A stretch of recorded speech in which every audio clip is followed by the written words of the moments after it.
Welcome to Leading Smart Season 2. This begins an exciting new chapter as we expand the view from my life experiences to that of other leaders who have shown the ability to manage effectively in the brainpower age. There are many resources to learn about leadership, but it seems the vast majority of them place their foundation on the academic research and writings of those who study the craft. My goal has always been to relate the experience of leadership. I find I learn best by hearing the stories and insights of people who've been there, done that. Season 1 was me relating the many experiences from my admittedly eclectic career. But it was always my intention to augment that with the voices of the many talented leaders I've had the privilege to know. That begins today. With Season 2, we'll alternate my experiences and thoughts on the details of leadership with conversations with smart leaders about their lives of building and managing teams. We'll start with a conversation with one of my dear friends and a smart leader in the world of education, Matt Horvat. We talked about his journey into the realm of managing educators, how to lead teachers as they work to improve their craft, and how the COVID-19 pandemic has thrown a wrench into his otherwise well-tuned machine. You know, there's no book for this. There's no let me pull out the pandemic book or guide and follow that as I figure out what the end of the school year looks like or how to prepare to open next year. As I've said from the start of this podcast, I think of teachers as some of the ultimate brainpower workers. That's why I wanted to begin our series of conversations with Matt, to explore the joys and challenges of leading in the world of education. And that's what this is all about.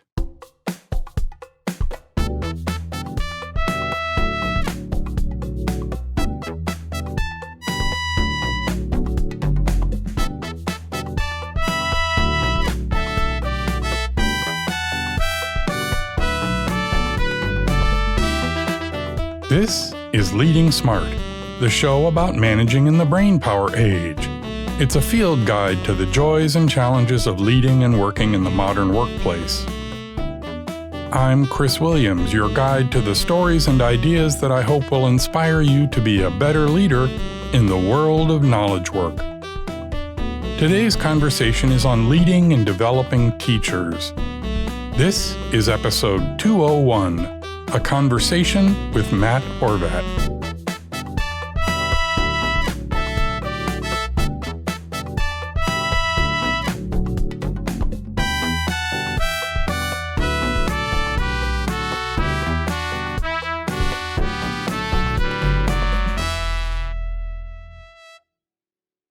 Matt Horvat is the head of school at the Overlake School in Redmond, Washington. Overlake is an independent college preparatory school that is widely regarded as one of the finest in the Pacific Northwest. Overlake graduates go on to great success at many of the top colleges and universities. In the interests of full disclosure, I should own up to my unabashed bias. All three of our children graduated from Overlake. I served on the board of trustees for almost 2 decades, and I was the chair of the committee that hired Matt some 7 years ago. Through that process, Matt and I have become close friends. So it's fair to say I might be a little biased in his favor. That aside, I wanted to talk to Matt because he and I have frequent conversations about leadership, and I find him to be an excellent and thoughtful leader. And I specifically wanted to talk to someone in education because of my experience with both teaching and with helping to lead teachers. Teachers are some of the purest brainpower workers. They are literally in the business of teaching people how to learn. The output of their work is the output of other brains. The results are difficult to quantify, and the metrics for success couldn't be more amorphous. In light of this, they are the epitome of brainpower workers. So, as we lead off what I hope will be a long series of interviews with brainpower leaders, I could think of no better place to start than with Matt.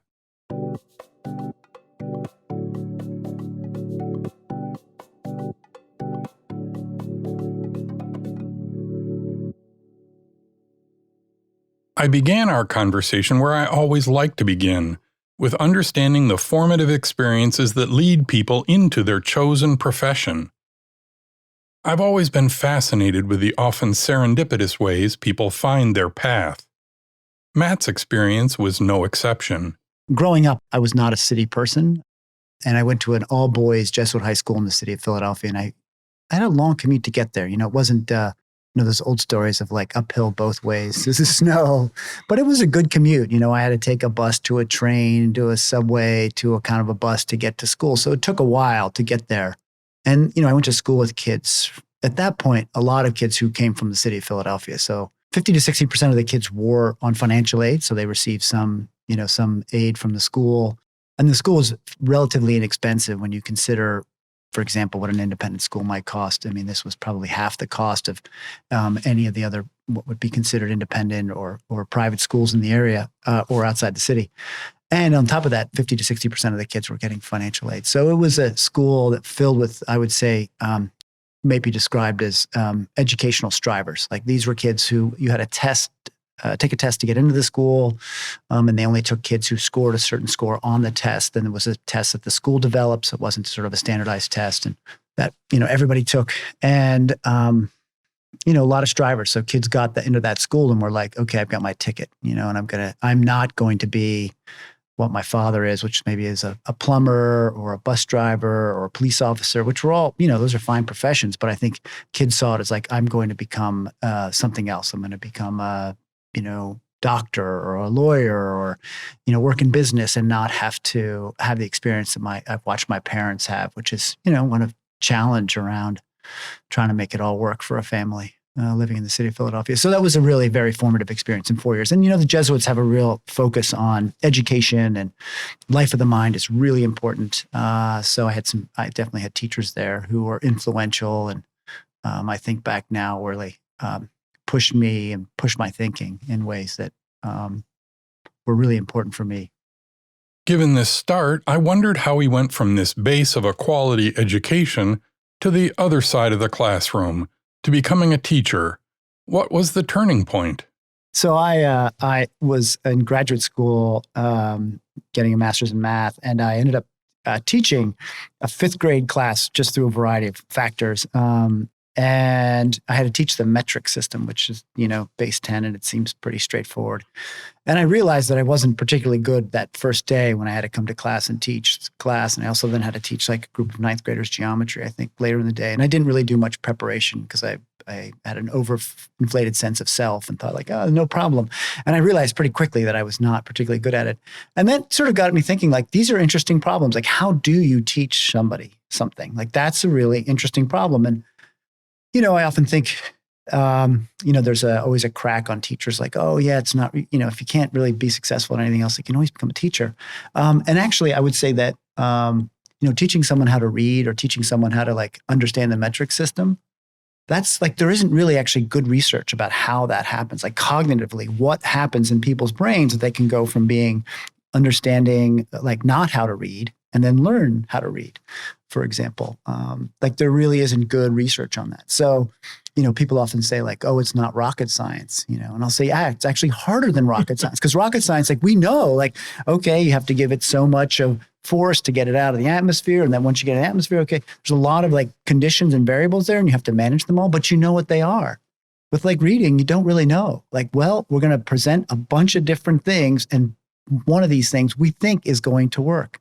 But sometimes those things don't work. And it comes down to like a kid's particular age or their ability to just finally grasp cognitively what's happening. So I felt like those were really interesting problems at the time to try to solve. Like, how do you teach kids something? And how well does it stick? And how long does it stay with them? Is it just like you've taught them something and they know it only in like that context, and then 2 weeks later they don't know it? That was exciting for me. And I think back to like the classes I was taking at the time. I actually wanted to be an actuary, which isn't, it's a particular career, but not one that's, when I look at it now, that I thought had as many interesting problems in it as education had at the time. So I thought like, this is going to be great. And I remember I called my mom at that point. My father had passed away, but I'm a child of two immigrants. And I called my mom and said, oh, I think I'm going to become a teacher. And her initial reaction was, she said, oh, and all that education.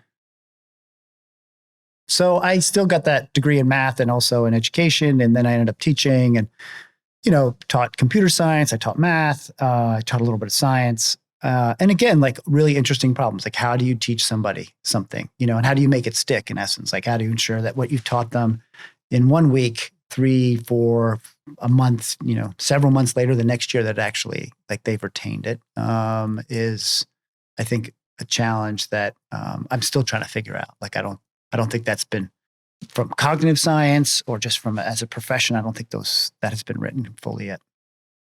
Matt, like so many of us, was drawn to his field of education because he was fascinated by the challenges. He enjoyed not just the day-to-day work, but was intrigued by the overarching problems. That led him to think about not just doing, but leading.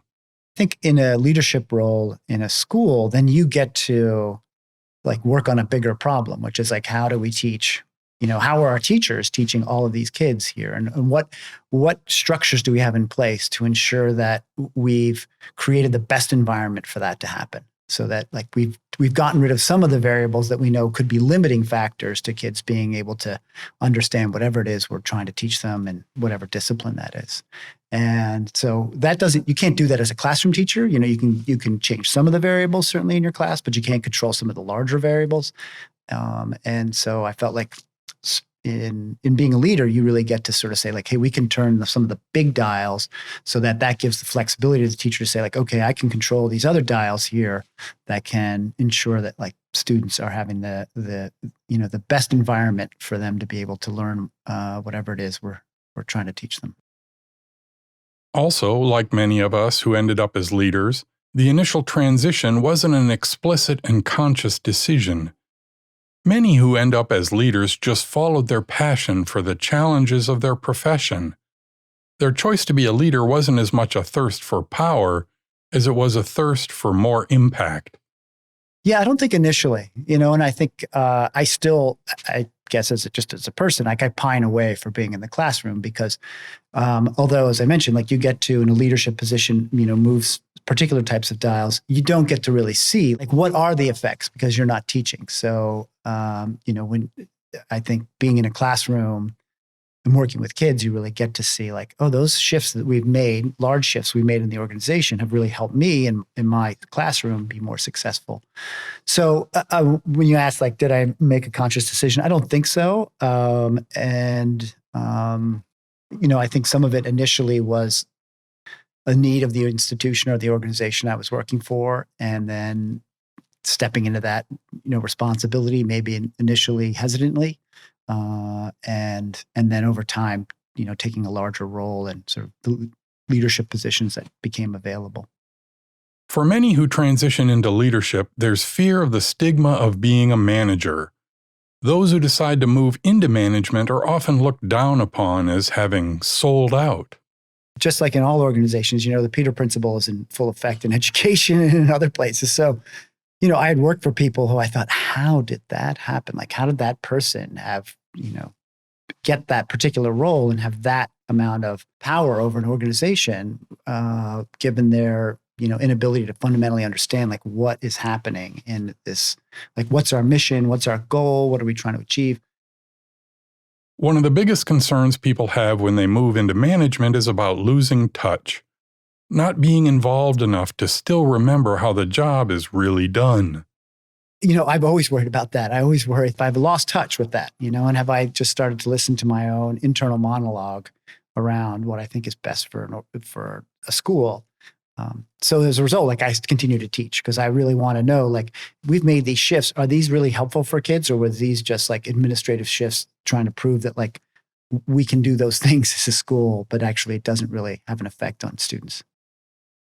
Matt's move into leadership took firm hold when he took a large role at a school in Chicago. It was the school where we located him when we were searching for a head for Overlake. The role was a major challenge, and when we talked, Matt downplayed the complexity of the job. But the job was filled with landmines, from a particularly demanding parent base made up largely of university professors to a strong faculty union. That Matt handled it with aplomb was impressive, But the fact that he found it an interesting challenge was even more so. When I went and worked at a school for 6 years in Chicago, really large school, part of a university, had a very, a strong faculty that was definitely had ideas around like what should happen in a school. It was also a unionized faculty. So not only did they have strong opinions, but they had the sort of representation to say like, and we're going to get a seat at the table because, of how we are organized. And I thought that was a really interesting set of challenges going to that school. At that point I realized being in the classroom, and I taught there too, being in the classroom has its own set of challenges, and variables, and you can make changes and shifts. But for me professionally, to have a whole new set of challenges as it relates to human beings and how to get human beings to change, and to see that hey, this is actually going to be good for all of us to do whatever cultural shift we may need to make in order to help our organizations, I thought was a really interesting problem as well. So sort of going back to teaching the metric system, it was like a version of teaching the metric system, but now to, adults who frankly are not as pliable as students. Kids are far more forgiving. When you make a mistake in class, they'll say oh, you made a mistake. You're like, hey, thanks so much. Where adults are really quick to say you're an idiot. You made a mistake. I don't respect you anymore. Recognizing the challenge of leading and being able to lead is one thing, but leading in the world of brainpower workers is often complex. And as I described earlier, teaching is an especially tough challenge. Matt and I then turned to the question of evaluation of teachers. How do you decide what good teaching looks like? Yeah, so that's, teaching, it's often said it's part science, part art. And I think there's some, I would say that that's very true. And what might work effectively for one group of students doesn't really work all that effectively for another group of students. Again, you're trying to teach somebody or a group of kids, some content, some skills. And by the end of the year, you're going to figure out were we successful in that or were we not successful in that? So there's some metrics you can use, but those are really, the variables involved with those metrics don't really give you metrics that are super clean at the end. So the variables can be everything from how did your school year unfold? For example, we're in the pandemic right now. Right. There's a whole set of challenges associated with teaching online that you now have to sort of step back and say what did we actually cover with kids during this time when they were all online? So, that's an extreme example that we're in a pandemic. And so that obviously changes the educational experience, but those things that are small in nature can happen throughout the year. So being able to measure kids and say oh yeah, here's where they were when they started and here's where they were at the end is really difficult. In fact, I think at one point the Gates Foundation did a bunch of research on what is good teaching, and they actually couldn't identify. They had certain qualities, some level of organization, communication skills are really important. Caring about your students is really important, but they couldn't really say boy, if you could find somebody with these 15 skill sets and qualities, then you're going to be guaranteed they're going to be an excellent teacher. Given these vague metrics and the complexities of measurement, how do you promote better teaching? How do you shoot for a vague target? This is where I think Matt has shown outstanding perception as a leader. He recognizes the complexity of both the job and the challenge of improving. So I think as a leader of a school, I think first of all, you have to gain people's trust, that they think that you actually are out to support them and ultimately support the students that they're going to teach. So you need to gain their trust. And you do that through a variety of ways. You're accessible, you listen to them, frankly, that you're around, you're available. You go to see their classes, you engage with them, you ask them questions. You don't assume that you know everything. I think anytime a leader says I know everything, you're in trouble. So I think those, you build a level of trust with people, and then you start to say, here are the ways that we can, get better at what we're doing. And then what we're doing is not, we're not terrible at this. And so you have to remind people that it's constant improvement. Like we've got to find ways to constantly get better at what we do. It's our requirement. It's in teaching, because you're working with kids, you don't always get immediate feedback from the students. Students are pretty, as I said earlier, like they're pretty forgiving. And so we have to, as professionals, as teachers, think about like, am I still doing exactly the same things that I've done for the last 5 years? And I haven't really thought about like whether this is effective or not. And are the kids actually getting it? Or am I reading my own press too much? Like I really have to think about what parts of my instruction am I going to change? So you have to create an environment where people feel like it's safe to do that. They have to feel like if I change some level of my instruction, or if I, change my curriculum, that I'm not going to have an administrator coming in and saying like, who gave you the okay to do this? We've heard that things are not good, or I came to watch a lesson and it seemed like, things were not like they were 3 weeks ago because you tried some new technique. And so I don't think you should try that. So I think, you have to give people the okay that they can do that. One of the big things that Matt brought to Overlake was the concept of an instructional coach. Teaching can be, in a way, a lonely profession. There are few adults or peers who get a chance to observe your work directly and give you the kinds of feedback that can help you improve. Of course, you get pushback from students or parents, but few people are there to give you support in the actual process and methods of teaching. Matt brought up to the Overlake board the idea of hiring an instructional coach, an idea he'd seen done at the collegiate level. Big one that I'm a big fan of is instructional coaching. So having someone that works with, that works with a teacher in the classroom, that is not there to evaluate the teacher, but there to support the teacher, to give, feedback to the teacher, to talk with the teacher, like, what are your goals? What are you trying to accomplish? What are some other instructional methods you can use? Why are you covering this particular topic before you cover that topic? And again, not in a way of you're doing it wrong, but just like asking some questions can be incredibly supportive of the teacher, because teaching can be a pretty lonely profession. You just go in and you work with students. You don't get a chance to really work with adults that much. You get to work with members of your department or your department chair, but having an instructional coach work with you for 5, 6, 7 weeks at a time can really allow you to engage with another adult about work that you're doing, which is like the fundamental work that you do every day is the work that you're in the classroom with students with. So you've got to get people to trust you. You've got to give them the okay to try things like, hey, it's all right. Like, we're not going to come back at you and say like, that was, you're in trouble now. And then third thing, you need to give them some support and just say like, here are the people that are going to be able to work with you as you're thinking about your instruction. Though the idea of coaching was a hit with the board and seemed like a great idea, it's often a tough sell. Teaching is an old profession. People have been doing it for millennia. And especially experienced teachers are inclined to feel that I've taught this same class for 20 years. Why should I change? So the challenge for Matt was how to get coaching embraced by the faculty. So you get some early adopters. So anytime you make a change in an organization, you get people who are ready to make that change and are ready to embrace it fully. So you get them involved, and then they become your good press in the community. And so they'll talk about like, that was, working with the instructional coach has really helped me. I've really thought about instruction in a different way. And I've like shifted from using this to this technique, or I made this move, or I've thought about my curriculum and I've realigned it because it just seemed to go much better for the students. So you get some early adopters who are really very positive about the experience, to sort of work in your community and say, here are all the benefits that go along with coaching. You don't back off of it either. So you don't just try it for a few months. And if it doesn't go well, you're like, okay, so we're not going to do that anymore. But you say like, we're going to be in this for the foreseeable future. So this isn't something that's we're going to try for a little bit and it's going to go away. So, you're going to stick with it. You get some early adopters. And then you do have to put the expectation is that everybody's going to work with the instructional coach.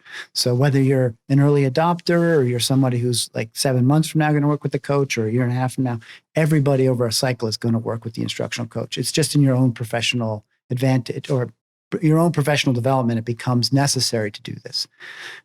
And so eventually, you get everybody to do it. I would say that in my experience, you get a high percentage of people who see the value and want to do more with the coach. You always have a few people who are like, I'm at the end of my career, or I just don't feel like I'm flexible enough to do this, or I just have a closed mindset. And, eventually maybe those people don't always like hang around. They just get tired of being pushed in ways that maybe they don't want to be pushed.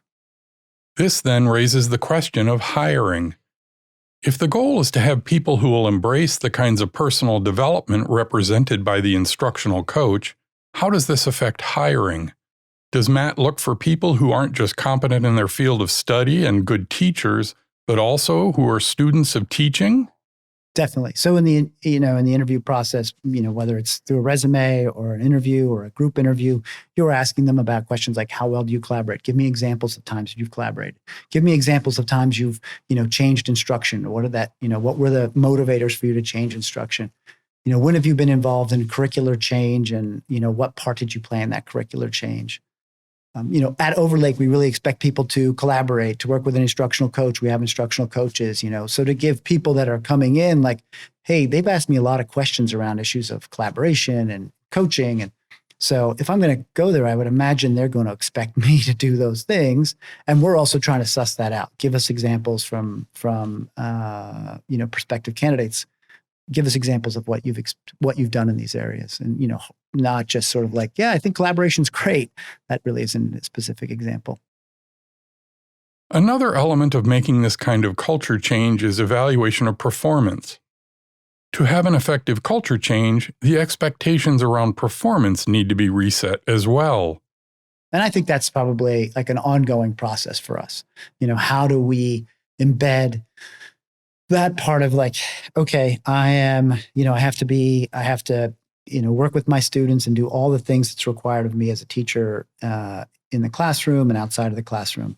And then how well am I working with my colleagues is, that's a cultural shift that you need to make in an organization where people see that is as important as like the work that I do in the classroom with my students. I think we've made great progress there. People now know. I knew that we were in good shape when we had hired a teacher a few years ago, and I met with her after I think like 6 to 8 months of the school year, so almost towards the end of the school year, and asked her a variety of questions. And one of the things a theme she came back to over and over was she said, "Boy, at Overlake, we really collaborate a lot." So I felt like, all right, good. This is a new faculty member who just assumes that like, that's the way that it is here. We really work together a lot. And the idea that I could be off on my own, just like go in my class. And she told me that her previous experience had been one where she was like, I just taught my classes, went into my room, did my thing, worked with the department around, sort of administrative types of things, but didn't really talk much about curriculum. That was a very different experience coming to Overlake and having to do that pretty consistently. One thing I noticed both when I've taught and through discussion with teachers is that education seems to be a profession where, given the chance, everyone wants to get their voice heard. That all major and some minor decisions, from hiring and curriculum to even what's on the lunch menu, are something that is open for debate.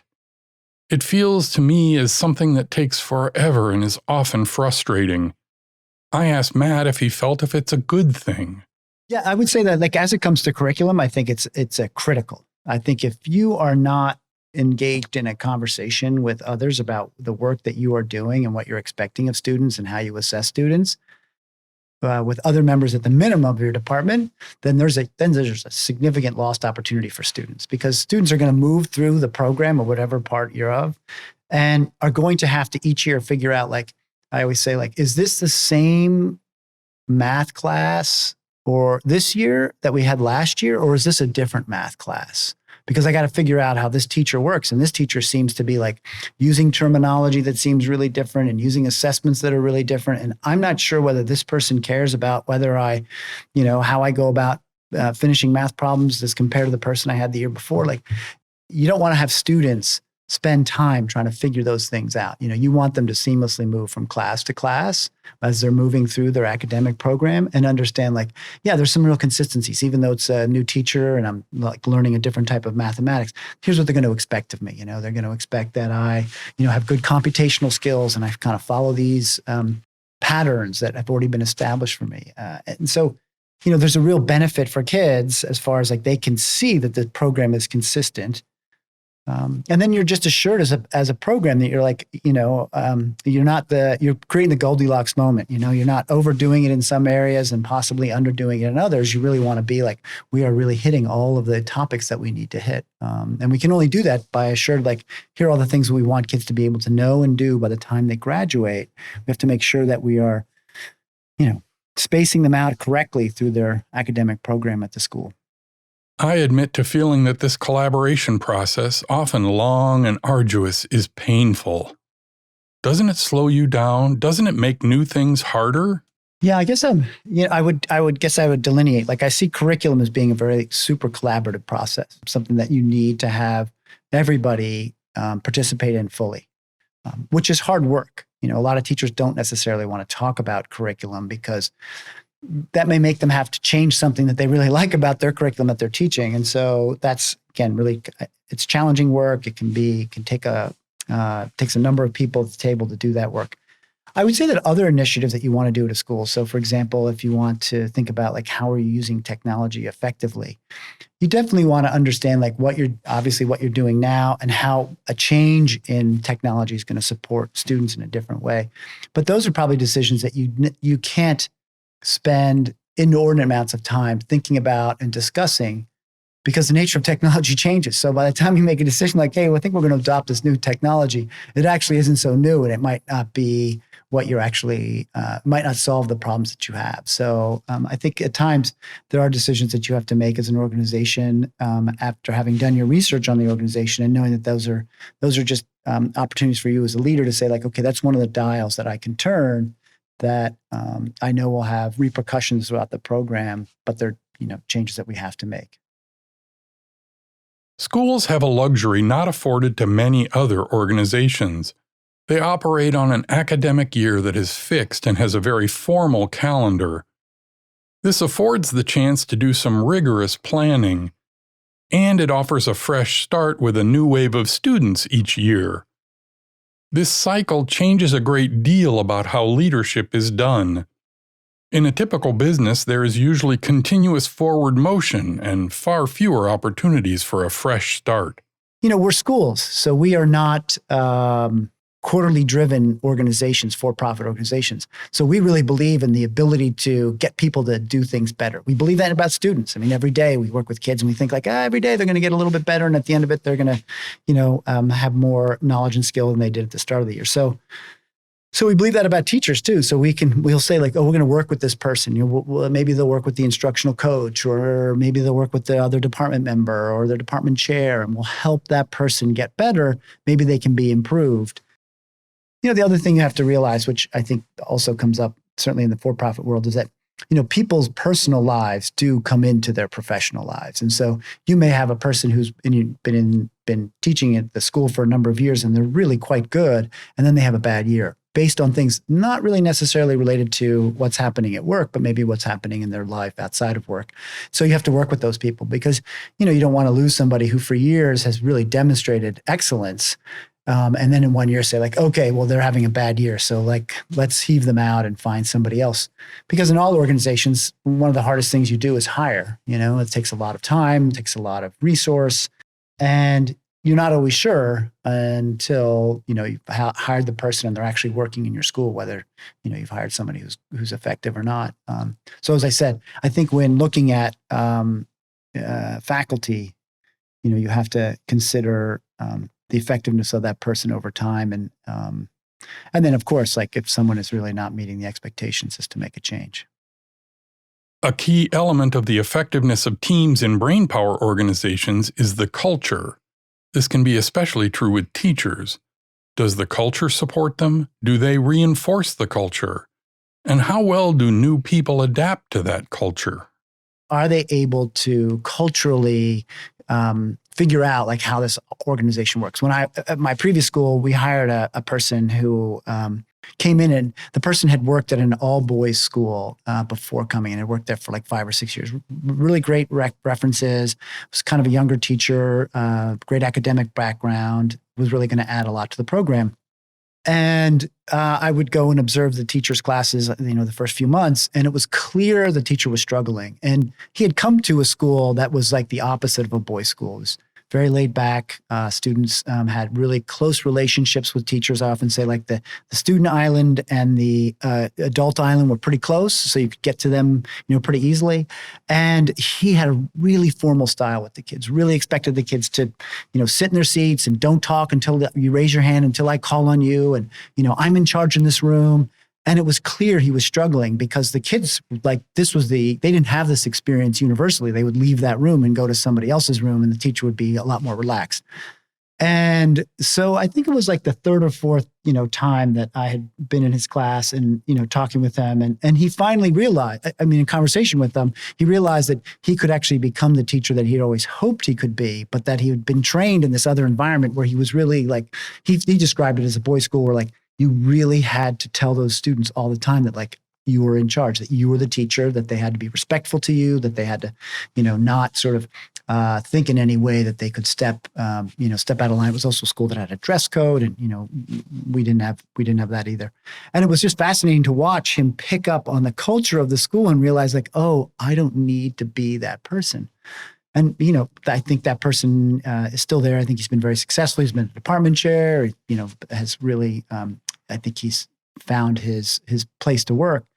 But again, that's just an example of someone coming in and you have to give them the time to figure out the culture, allow them to, and you have to help them with that. Not just figure it out, but you got to give them touchstones along the way early on in the school year, or whether that's in the, pre-service training that happens or early in the school year, or, just allow them to realize that they are experienced people, but, figuring out how the school operates may take a little more time. And so in hiring, person knows the material, knows how to teach. Now we just got to see whether they can figure out how the culture at the school works. And some people that might take a year or two to fully do.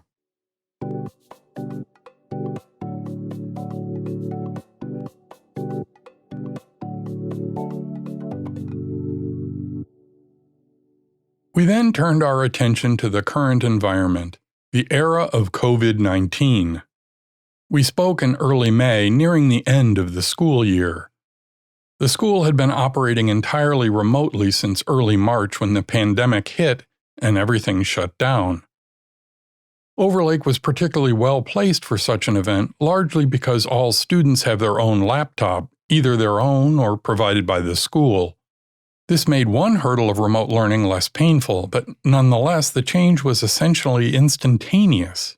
Yeah, so there's no playbook for this. And when we started the year in September, we weren't thinking, come March, we're going to be in a fully online school, trying to provide the same level of educational instruction that we were in January and February that we're going to do in March because of going online. So I think some things that helped us that we did, again, not knowing that we would be an online school. So you mentioned technology, and I would say more specifically around technology, we got a learning management system in place and we got a level of comfort with that. The learning management system we use is Canvas, and we've had it for 4 or 5 years. And so there's just a level of comfort with that as a platform, so we weren't sort of in the start of March saying okay, are we going to use Google Docs, or are we going to what are we going to use here as our communication tool as it relates to connecting with kids, whether it's, in meetings or in information sharing. So we sort of had that established. We also had a really strong teaching and learning team. So people trusted that team. And as I said, those were our coaches come from. So they saw them as a real resource. And, that group of people in a really short amount of time. So our teaching and learning team were able to provide good resources that people saw as really helpful to them as they transitioned to an online instruction. We were helped by that. But with that said, we are learning in real time. We are trying to understand, what is it that I can transfer that I was doing in my brick and mortar classroom that I can transfer to online? And what are things that I realize that are just not going to be possible to do anymore? And so I'm going to have to adjust those. What do assessments look like? In the past, I used to do these types of assessments. They may not be possible anymore because these assessments required kids to be in physical space with me. So, again, trying to learn in real time about what works and what doesn't work. And also recognize that teaching an online class for our faculty is the time commitment to that is very different than the time commitment of being on campus. And it's more significant because, again, they're learning in real time. The touchstones that we always had in the springtime are now sort of gone. And we're in this very different environment. In talking previously, Matt had told me that the abrupt change felt like hiring an entirely new faculty on a single day. Everyone seemed to be starting from scratch. So it's like all relatively brand new teachers. And we're saying to these brand new teachers, great, here's the curriculum we used to do. We want you to amend it, make some changes because we're going to have less time to do it in. And we also want you to revamp all of the assessments that we've done in the past. You can't do those anymore. Or if you're going to do them, you got to figure out how to do them a little differently. Or in some cases, you have to do them completely differently. That's sort of what we've asked our faculty to do in the last 10 weeks. And again, they're all new. Imagine they're all new faculty because none of them have had experience of teaching online until, March 8th. So, but academia is a plan-heavy world where they plan years in advance. Then comes this lightning-fast change. How does the culture adapt to this quick decision-making? So it's a great experiment. Like in one way, so most of our time has been spent thinking about like, how do we support our faculty? How do we support our students? How do we keep the school going? How do we continue to create a sense of community? We've also, though, recognized that this has been a tremendous opportunity to sort of reevaluate, like, what have we learned from this? Are there things that we can take away when we become back to a brick and mortar school, whenever that will be fully, when we sort of return to what we had before?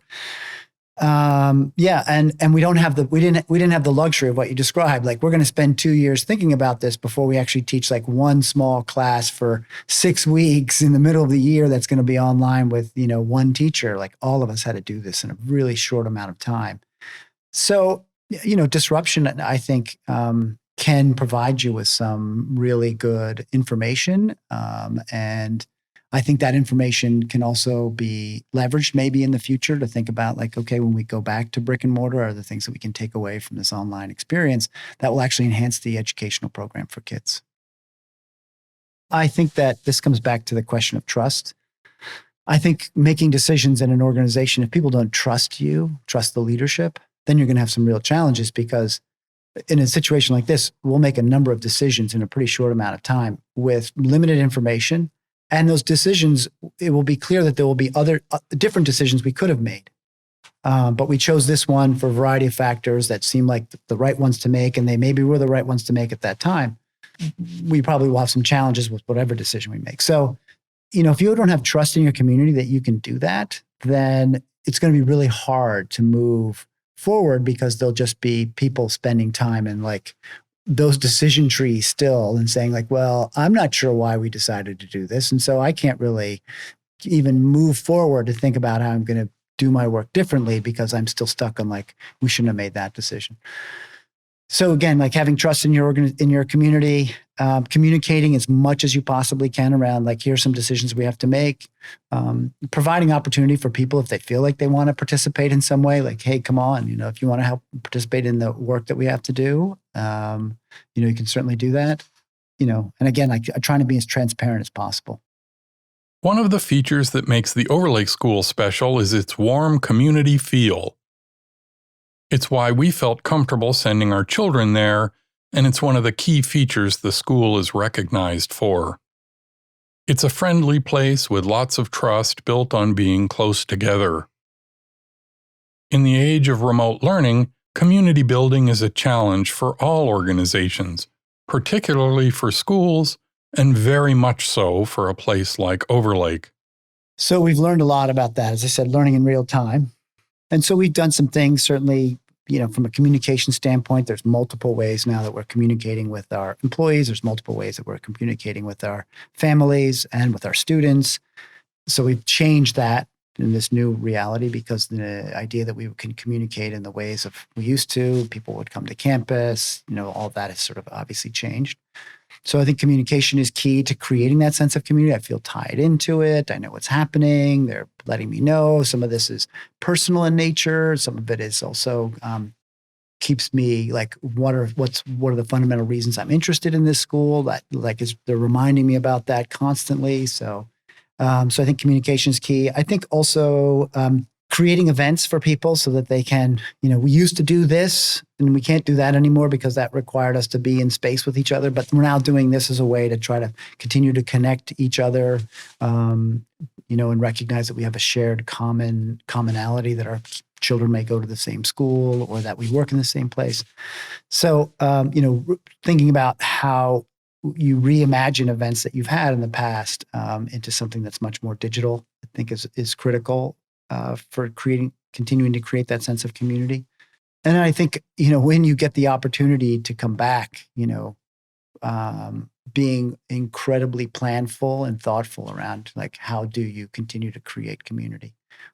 And then I think in the future, if we have to go back online, like see what we've learned this year and then, make changes based on like, this is really effective. This is not so effective. Let's do more of this and less of that.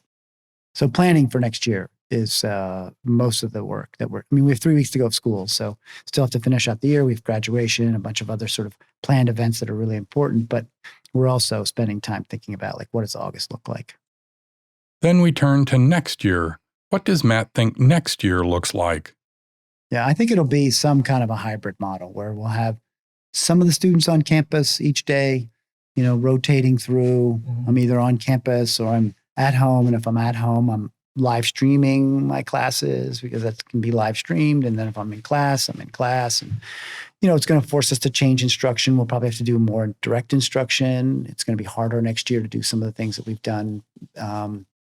Group work, it gets a little more challenging if you only have half your class there. So, but we're not alone in that. Like this is not our school's challenge. It's a challenge for all schools. How are kids learning online? What does that look like as opposed to when they're in brick and mortar? And, what can we take from brick and mortar and try to transfer into online? What doesn't work?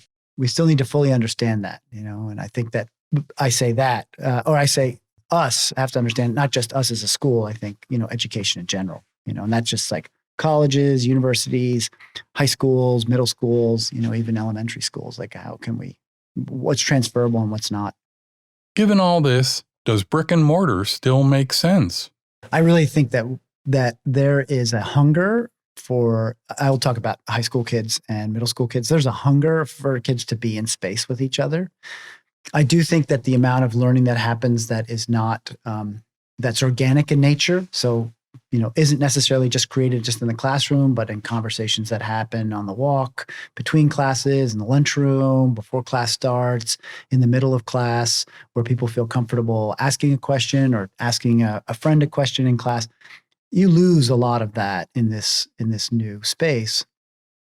And maybe you can capture some efficiencies because, people aren't required to come, transport themselves to your location and then transport themselves home. And there's, probably lost time in transition during the day that you can probably get a little more efficient around. But that efficiency, I don't think equals sort of the learning that can happen when kids are in space with each other. And I think that, I fundamentally believe that as humans, like we long to be in space with each other. We don't actually long to just be isolated. All the research on our closest cousins, the chimps, say that like human beings are actually far more social than even chimps because we really do want to be in community.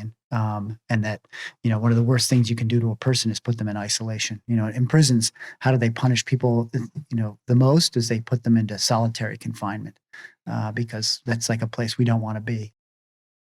We're not in the world of isolation completely, but we are missing. And I would say it's when I say missing, I really think about middle school and upper school kids. They are missing being in space with each other and just all that brings. And so I think that we will learn a bunch of things around online learning. And I think that we will use some of what we've learned, particularly to think about our curriculum and, how can we offer classes right now that we're not able to do because of the size of our school or the number of students we can serve. And, there might be some opportunity there for the school to think a little more broadly than what we are right now. But I do think, our destiny is not to become an online school. Our destiny is to stay a brick and mortar school and to provide all that we provide kids in that setting.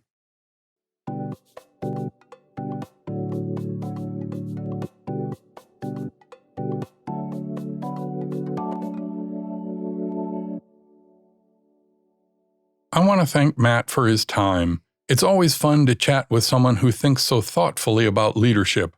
I hope you enjoyed the conversation as well.